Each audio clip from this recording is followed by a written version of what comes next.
vous avez senti des pressions de l'entourage ou bien de la famille? Ma mère, elle était plutôt soulagée parce qu'enfin, elle allait avoir un gendre. Les hommes chinois, ils sont très drôles parce que des fois, ils se permettent de dire à mon mari, genre, bien joué.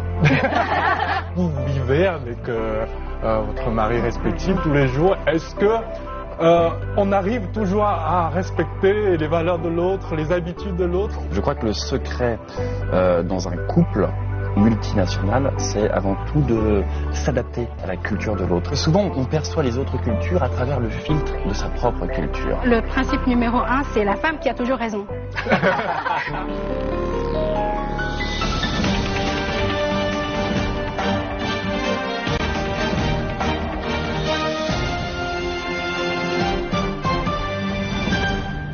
Bonjour, ravi de vous retrouver dans ce nouveau numéro de Parlons-en.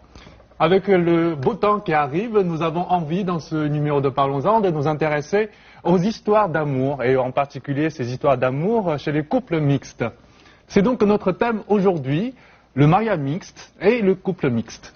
Et nous avons 3 témoignages de couples mixtes pour partager leur expérience. Bonjour, bienvenue. Bonjour. Bonjour.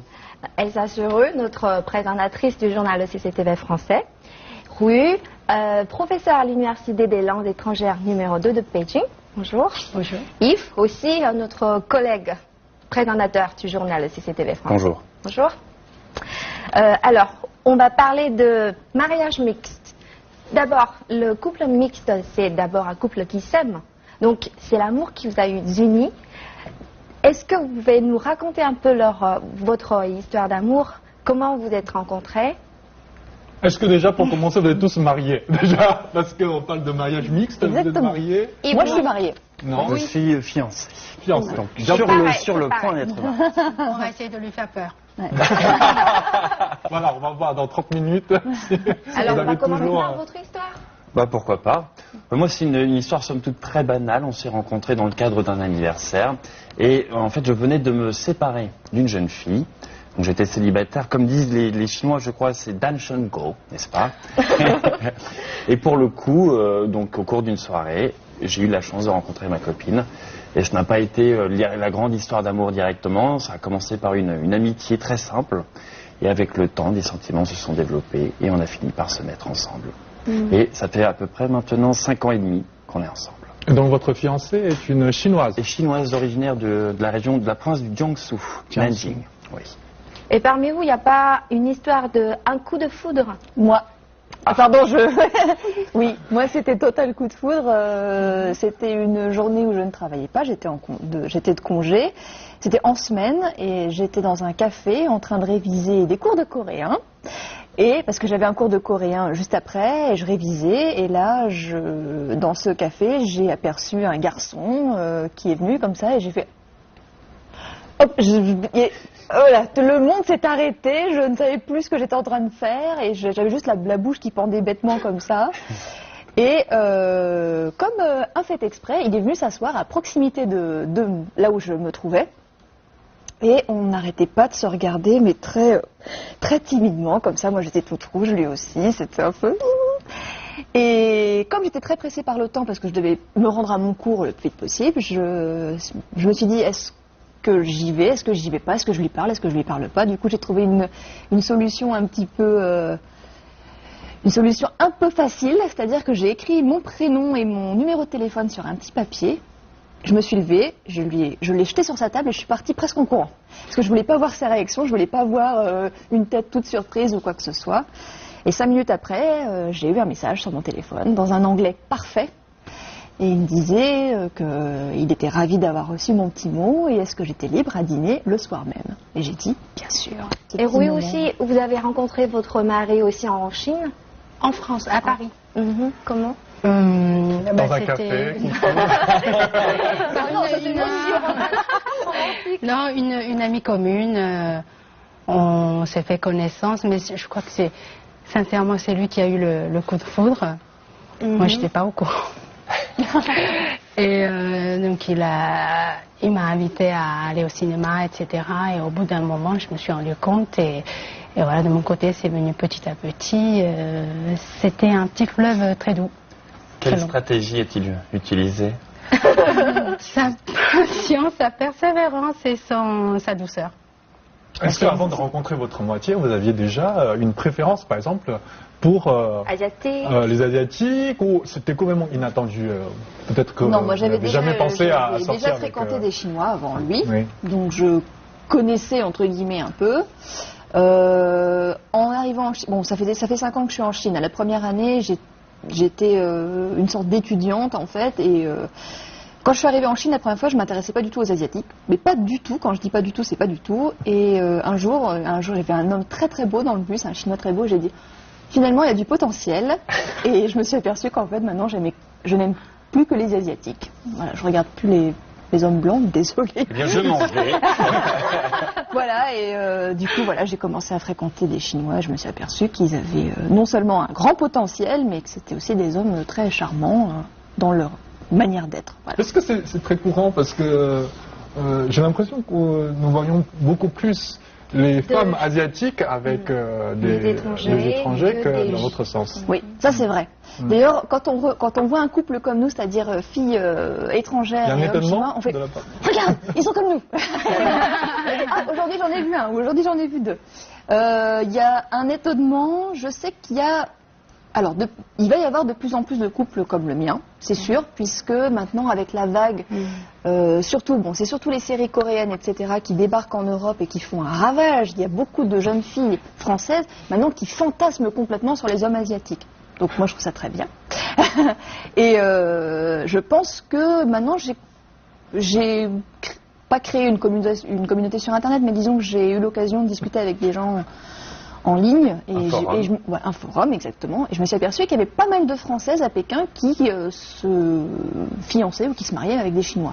Donc je pense que c'est un phénomène qui va se développer, et au bout d'un moment, ce sera plus une surprise de rencontrer des couples comme le mien en fait, je pense. Est-ce que au début de votre relation dans la rue, vous remarquez quand même que les gens vous regardent différemment, même aujourd'hui? On nous regarde toujours, et puis c'est souvent avec beaucoup de bienveillance. Alors, les hommes chinois, ils sont très drôles parce que des fois, ils se permettent de dire à mon mari, genre, bien joué. Donc ça, c'est toujours. Voilà. Bon, voilà, je trouve ça assez mignon en fait.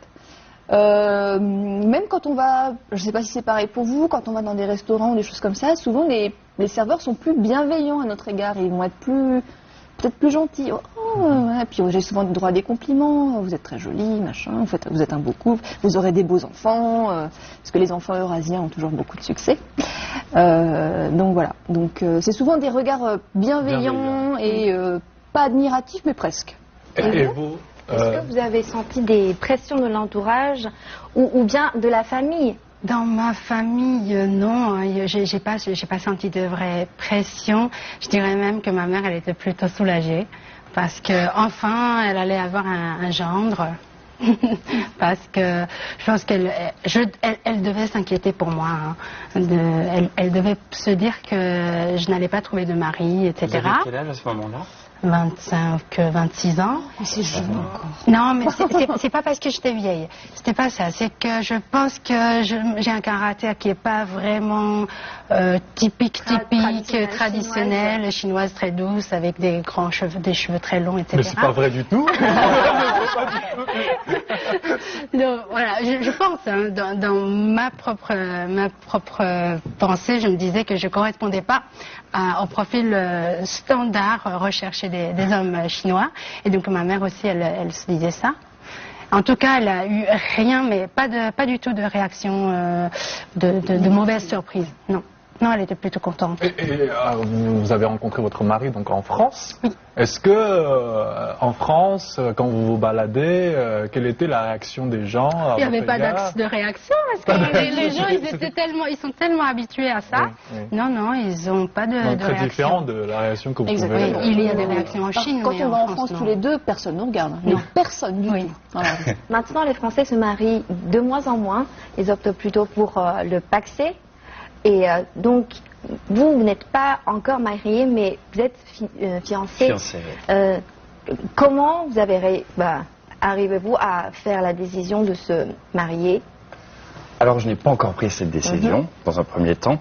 Et je dirais que moi, depuis le début, j'ai eu la chance d'être né dans une famille biculturelle, puisque ma maman est polonaise et mon papa est français. Donc, dans un premier temps, j'ai eu la chance d'être très vite accepté par la famille chinoise, parce que je pense que j'ai réussi à m'adapter à la culture chinoise assez facilement. Et je crois que le secret dans un couple multinational, c'est avant tout de s'adapter à la culture de l'autre et surtout de faire preuve d'une forme d'empathie pour l'autre culture, une forme de bienveillance vis-à-vis de l'autre, une curiosité naturelle. Je crois que les couples qui sont extrêmement réussis, les couples qui sont les plus épanouis, c'est ceux justement qui font preuve de cette curiosité vis-à-vis de l'autre. Par exemple, votre mari, je suppose qu'il parle très bien chinois et qu'il s'intéresse beaucoup à la Chine. Comme vous parlez un français excellent, j'imagine que ça a dû faciliter aussi la relation dans votre couple. Tout à l'heure, vous avez posé une question sur la façon dont nous avons été acceptés par la famille chinoise. Ça a été un véritable défi, puisque j'ai dû passer... L'interrogatoire. Exactement. Bien sûr. Alors, c'était lors de la fête du Nouvel An chinois, Chunjie. Et le papa de ma chère et tendre est un amateur de baijiu. Donc c'est l'alcool très très fort chinois.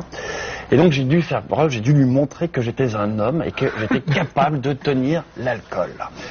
Donc au fur et à mesure de la soirée, il me servait des verres à n'en plus finir, donc des verres de ce type. Et j'avoue que j'ai jeté l'éponge au bout du 6e ou 7e verre, parce que je n'étais plus capable de lui tenir la route. Mais il a su apprécier, je pense, les efforts que j'ai pu fournir. Et justement, c'est ce que je voulais dire aussi, je crois que c'est ça le secret d'un couple réussi. Quelqu'un qui est capable de faire preuve d'une certaine faculté d'adaptation. Celui qui va essayer d'enlever l'espace d'un temps, les lunettes de sa propre culture, parce que souvent on perçoit les autres cultures à travers le filtre de sa propre culture. Et je crois que c'est justement ça le secret du mariage, c'est avoir conscience des limites de sa propre culture, des stéréotypes qu'on peut avoir sur l'autre, des prêt-à-penser qu'on peut avoir, et au contraire, détenir une forme de regard, de nouveau regard sur sa propre culture, une forme de regard éloigné. Lorsque vous nagez dans une nouvelle culture, vous vous rendez compte des limites de votre propre culture. Et je crois que ça, c'est essentiel dans la réussite d'un couple mixte, international, franco-chinois. C'est se rendre compte que finalement, la culture dans laquelle nous sommes nés n'est qu'une façon de surfer sur les vagues de la vie. Une forme de logiciel qui nous permet d'appréhender la vie, mais pas forcément la seule solution possible. Alors, vous parlez très bien, c'est très très beau, mais alors, je vous ai entendu tout à l'heure, qu'est-ce que c'est beau, c'est magnifique, comment c'est dit, sorti de la bouche d'un homme.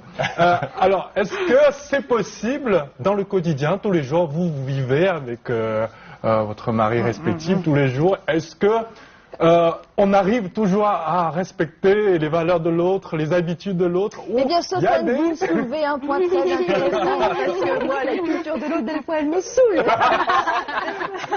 Non, bon, comme Yves et comme Hu, je pense que j'ai réussi à m'adapter assez facilement. Après, il y a je dois avouer quand même qu'il y a certains aspects de la culture chinoise, moi, qui me conviennent pas. Et c'est pas oui, et c'est pas c'est pas forcément parce que je suis française. Je pense que en tant que femme, il y a des choses que moi j'accepte pas, des réactions de macho incroyables. Voilà. Donc il y a des choses qui me dépassent, il y a des choses que j'aime pas. Par exemple, la manière dont on traite entre guillemets les femmes enceintes en Chine, je trouve ça ignoble. Enfin, je pense j'aime pas du tout. Et d'ailleurs, c'est-à-dire, de quelle façon sont-elles? Je sais pas, on leur empêche de se laver les cheveux, on les empêche de se laver. Oui, et vous pouvez expliquer un petit peu à nos téléspectateurs justement qui ne connaissent pas Zuoyuezi. En Chine, c'est une tradition pour les femmes qui viennent d'accoucher. C'est-à-dire après la naissance de l'enfant, il faut rester à la maison 42 jours. Au début, je pensais que c'est 30 jours. Et aujourd'hui, on m'a dit que c'est 42 jours. C'est très Ah, précis. je ne savais pas. Pourquoi.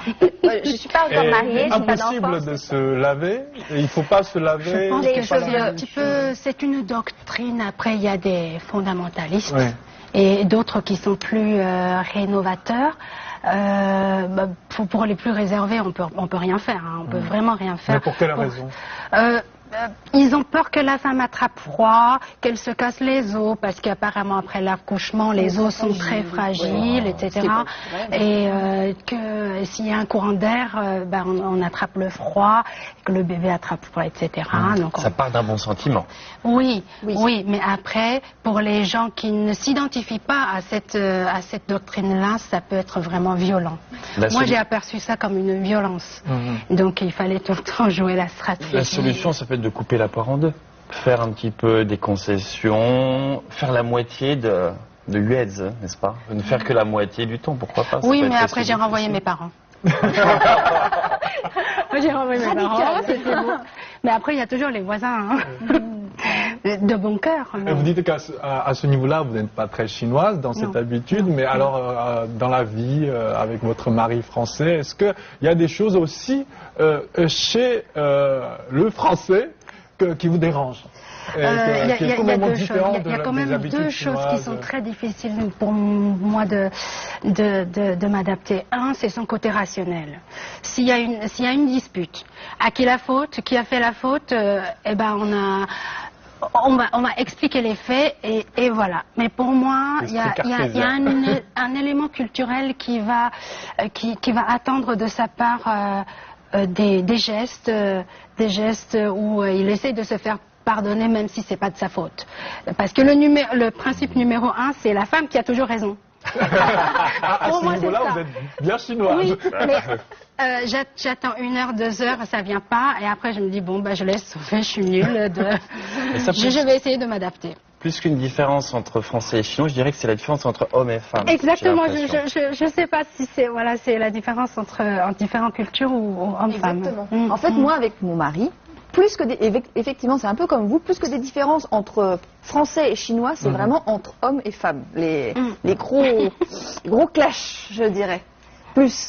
Plutôt des problèmes de couple classiques, plutôt que t'es chinois, t'as fait ça, moi je suis française, je fais comme ça. Non, c'est pas vraiment comme ça en fait. Ce qui n'est pas si traditionnel que ça, malgré tout. Non, moi je pense qu'on arrive à une période où justement les traditions sont moins prégnantes, elles ont moins d'importance. En fait, en Chine, pour un couple, l'achat d'un appartement est peut-être une condition de base pour le mariage. Yves, est-ce que c'est obligatoire? En fait, je le savais avant même de m'engager avec une chinoise, je connaissais les règles du jeu. C'est vrai que le système éducatif chinois, il donne beaucoup de pression aux enfants, mais en même temps, faire travailler, c'est quand même bien. Je souhaiterais que mes enfants, dès le plus jeune âge, aillent dans une école chinoise. Pouvez-vous résumer en quelques mots les conseils pour un mariage mixte? Ne pas se laisser influencer par le regard des autres. Dans un couple, que ce soit un couple mixte ou pas, rien n'est donné. Rien n'est donné. Il faut travailler. Vraiment, un couple, ça se travaille. Je pense que ça, c'est le plus important, faire des efforts. Et lorsque vous vous êtes rencontrés justement, est-ce que vous vous êtes mis tout de suite d'accord sur le lieu, la ville dans laquelle vous allez vivre ensemble, le genre de vie que vous voulez avoir Moi, c'était un petit peu épisode couteau sous la gorge, mais très très vite. Je lui ai dit, écoute, je suis française, j'aime bien la Chine, tout ça, j'ai un travail super à Pékin, donc pour l'instant, je me vois rester quelques années à Pékin, mais ça ne durera pas. Donc si tu sens que tu ne pourras pas partir de ton pays ou que tu auras besoin de rester en Chine indéfiniment, je pense que je ne suis pas la bonne personne pour toi, donc autant pas se faire souffrir dès le début, donc c'est pas... Très direct alors. Ah oui, j'étais très direct, et il a fait « Ah non, pas de problème, de toute façon si je suis avec une Française, j'accepte d'aller en France, et que maintenant, il n'arrête pas de me dire qu'il voudrait bien aller en France plus vite que moi, j'aurais envie d'y aller, donc... Donc voilà, et il adore mon pays, il adore mes parents, il adore ma ville natale, mais je sens que ce sera un Français bien intégré. D'autant plus que lui, par contre, songe à prendre la nationalité française dès qu'il en aura le droit. D'accord. Et la communication avec vos parents?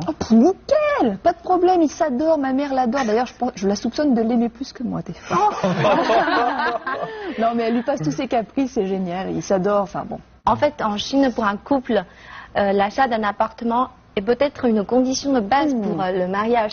Yves, est-ce que c'est obligatoire pour toi? Oui, alors il faut d'abord un appartement, une voiture avant de passer au mariage. Et un bon salaire. Je réunis presque ces conditions-là, mais je dirais que nous, on a acheté un appartement, mais pas à Pékin.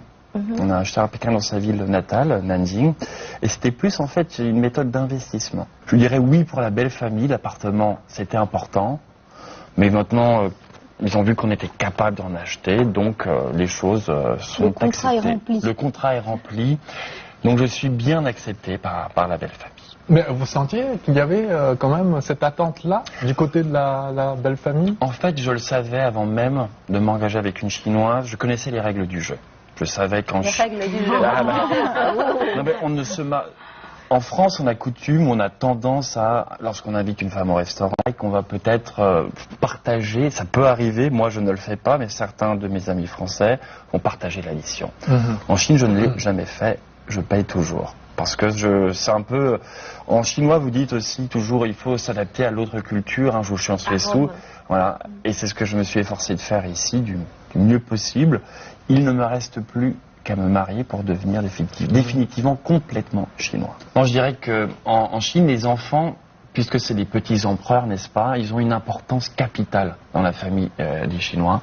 Donc lorsqu'on se marie en Chine, lorsqu'on décide de s'engager avec un Chinois ou une Chinoise, on s'engage véritablement avec le joyau de la famille, le trésor, le diamant, le Xiaopapper, n'est-ce pas? Donc je dirais que c'est vrai, la pression peut être très très forte pour un étranger.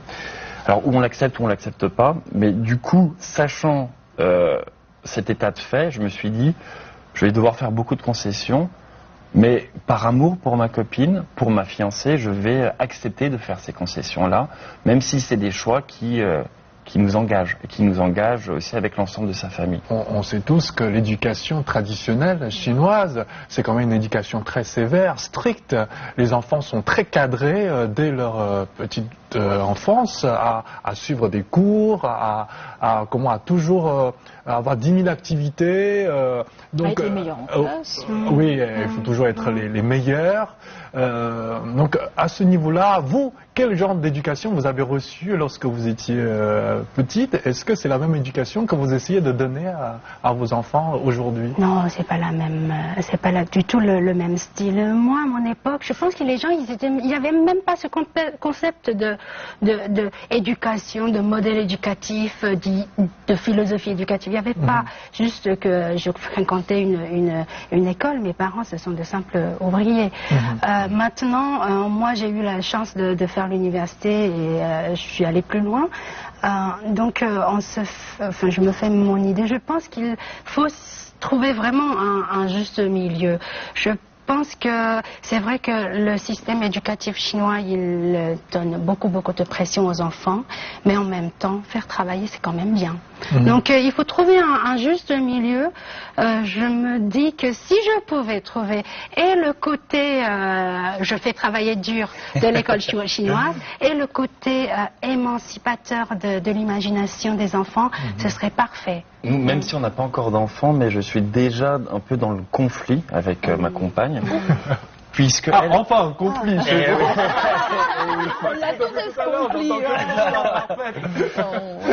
Parce que justement, moi, je souhaiterais donner à mes enfants une éducation chinoise. Apprendre les caractères chinois, c'est un travail... c'est extrêmement difficile. Très bien. Et moi, je souhaiterais que mes enfants, dès le plus jeune âge, aillent dans une école chinoise. Et elle souhaiterait que nos enfants aillent dans une école française. Pour moi, ce serait plus logique, en fait, d'apprendre les Hanzi dans un premier temps. Parce que pour faciliter l'apprentissage de ces Hanzi aux enfants, parce que par la suite... Je connais beaucoup de familles dont les enfants ont commencé par justement suivre un enseignement français. Ils ne savent pas écrire chinois. Parce qu'ils commencent à apprendre à écrire à 8 ans, 12 ans ou plus tard. Et du coup, ils ne sont pas bilingues. Moi, j'avais une question à vous poser sur le bilinguisme, justement. Est-ce qu'à votre avis, un enfant est véritablement capable d'être complètement bilingue dans les deux langues, avec le même niveau? Non, ça dépend des domaines. Vraiment, je pense que ça dépend des domaines. Par exemple, dans la vie courante, les enfants, ils vont s'exprimer en chinois sans problème. Mais après, raconte-moi ce qui se passe à l'école. il va virer en français, il n'a pas de choix. Il va pas essayer de traduire le mot conjugaison en chinois. Non. Donc ça dépend vraiment des domaines. Là, c'est des domaines où il a développé sa capacité en français, il va parler en français. Oui. Et justement, ces enfants, comment est-ce qu'ils sont perçus? Parce que c'est quand même des Hunsher. Donc, comment est-ce qu'ils sont perçus par les Chinois, vos enfants? Est-ce qu'ils sont considérés comme des étrangers ou plutôt comme des Chinois? Ça dépend des Chinois. Ça dépend des Chinois. Avec mes amis qui ont tous des contacts avec l'étranger, et ce sont juste des enfants normaux comme tout le monde, ils ont une caractéristique, c'est qu'ils sont biculturels, ce sont des bêtises. Mais après, ce qui est très drôle, c'est qu'en Chine, dans un marché chinois, ils vont être considérés comme des étrangers. Mais quand on va en France, on se dit, ah, les Chinois, ils arrivent. Et pour finir, pouvez-vous résumer en quelques mots les conseils pour un mariage mixte, vos expériences? Yves d'abord. J'en ai parlé au début d'émission. Je dirais une bienveillance naturelle, une curiosité. Alors ça, c'est vraiment, ça dépend pas de l'éducation qu'on a reçue, mais plus de sa personnalité. C'est vraiment curiosité d'esprit, une volonté de mieux connaître l'autre, d'appréhender de nouvelles cultures. Ça, c'est vraiment vital. De préférence, si c'est un peu comme dans votre situation, une personne qui parle très bien le français, une autre personne qui parle très bien le chinois. En général, c'est comme deux pièces de puzzle qui s'assemblent parfaitement. Ça, c'est vraiment, à mon avis, les chances de réussite pour le couple sont multipliées. Et je dirais aussi, je passe la parole. Avoir conscience, comme je disais aussi tout à l'heure, que sa culture, c'est juste un logiciel, une façon de vivre, une façon de penser. Avoir conscience des limites de sa propre culture, disposer de ce fameux regard éloigné sur sa propre culture dont je parlais tout à l'heure également. Ça aussi, ça me semble vital. Et puis, ne pas se laisser influencer par le regard des autres. Parce que justement, quand on vit en Chine, moi-même, comme je suis avec ma femme chinoise, j'évite aussi, par exemple, d'être très proche d'elle, dans la rue, très démonstratif, parce que je sais que je vais me faire juger. Et je préfère rester très discret pour ne pas froisser non plus ces messieurs chinois qui vont se dire peut-être, oh là là, encore un étranger qui nous a volé une très belle femme chinoise. Donc je pense la discrétion, mais en France aussi, ça peut être valable, je pense. Donc ça, c'est et puis cette capacité d'adaptation. Ouais, voilà. Je pense que ça c'est la clé, cette capacité, cette volonté en fait. Il y a une volonté qui est très importante parce que dans un couple, que ce soit un couple mixte ou pas, rien n'est donné. Rien n'est donné. Il faut travailler. Vraiment un couple, ça se travaille. Je pense que ça c'est le plus important, faire des efforts. Et c'est pas aussi facile qu'on croit. Et peut-être aussi accepter justement que les deux cultures sont différentes, accepter cette différence-là. Oui, totalement. Mais à partir du moment où on accepte cette différence, il y a ce respect mutuel aussi, le respect de la culture de l'autre. Ne pas essayer d'imposer sa culture à l'autre et ne pas laisser l'autre non plus nous envahir complètement avec sa culture. Il faut rester mesuré dans tout ce qu'on fait. Et un détail très important pour moi, c'est l'humour et la communication, parce que en fait, je pensais pas qu'un Chinois pouvait être aussi blagueur. Mon mari est un gros blagueur, et du coup, on a des journées souvent pleines de blagues et d'humour. En fait, mon mari, c'est aussi mon meilleur ami.